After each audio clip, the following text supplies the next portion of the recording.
Je vais vous prendre 3 croissants au beurre et 2 pains au chocolat s'il vous plaît. Ce sera tout? Oui, ce sera tout.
Certains gâteaux racontent une histoire. Derrière chaque forme, chaque texture, chaque saveur, il y a un héritage à transmettre. Le Paris-Brest en est un parfait exemple. Le Paris-Brest, c'est une couronne de pâte à choux garnie d'une crème mousseline aux pralinés noisettes. Cette pâtisserie en forme de roue ne doit pas son nom au hasard. Elle a été créée en 1910 pour rendre hommage à la célèbre course cycliste Paris-Brest-Paris. Un pâtissier installé sur le trajet de la course a imaginé ce dessert en forme de roue de vélo, symbole du voyage et de l'endurance. Depuis, le Paris-Brest est devenu un incontournable de la pâtisserie française.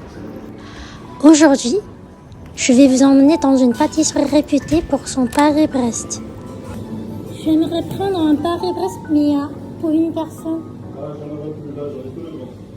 Oh non! Alors le lendemain, j'ai visité une autre boutique de la même enseigne. Et cette fois, j'ai enfin pu l'acheter. Bonjour, je voudrais prendre un Paris-Brest noisette individuel, s'il vous plaît, et ce sera tout. Traditionnellement, on ajoute des amandes effilées sur le dessus. Mais ici, ils utilisent des éclats de noisettes. Personnellement, je préfère cette version. Le goût de la noisette ressort encore plus. La crème mousseline est légère, pas trop lourde, et les éclats de noisettes apportaient une touche de croquant irrésistible. À l'origine, le Paris-Brest était en hommage aux cyclistes. Mais aujourd'hui, il est devenu une pâtisserie emblématique que l'on retrouve dans toute la France. Et vous, si vous deviez créer un dessert inspiré d'un souvenir, lequel serait-il? 뭔가 책상 앞에서 이야기하려니까 조금 어색한데 사실 제가 프랑스에서 산 지가 이제 3년, 만으로 3년 정도가 됐는데 제가 프랑스어 실력이 그렇게 높지가 않아요. 제가 어학원에서 공부를 하거나 혼자서 책을 보고 공부를 하는 게 제 프랑스어 실력의 뭐 20%도 안 되는 것 같아요. 듣기나 말하기는 되는데 그 읽고 쓰는 게 잘 안 됩니다. 일상 회화는 되지만 정치, 이야기, 사회, 경제 이슈, 무거운 주제들? 한 가지 사람들이 생각하는 게 해외에서 살면 저절로 외국어 실력이 느는 줄 알아요. 저처럼 이제 성인 이후로 외국어를 유창하게 하려면요. 공부를 해야 돼요. 저절로 느는 건 절대 없고요. 일주일에 2번 정도만이라도 프랑스어 공부를 하려고 합니다.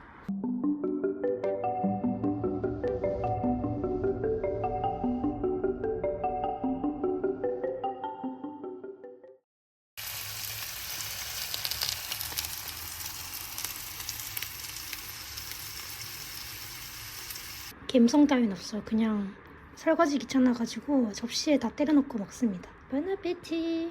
제가 저녁에 2인분을 만들고 그 다음날 점심을 싸웁니다. 똑같은 걸.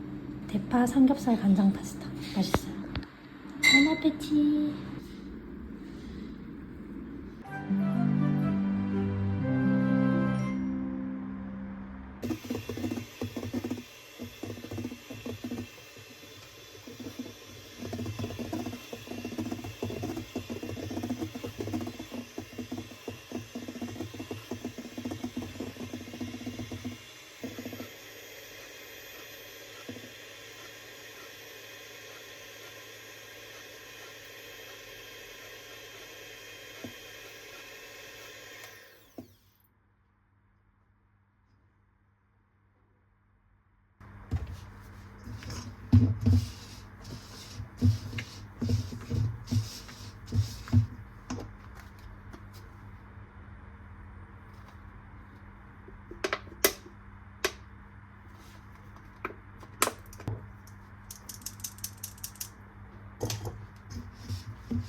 여러분, 그 싫어하는 사람이 있으면요, 그 사람 차를 얻어 타서 조수석에서 이 과자를 드세요.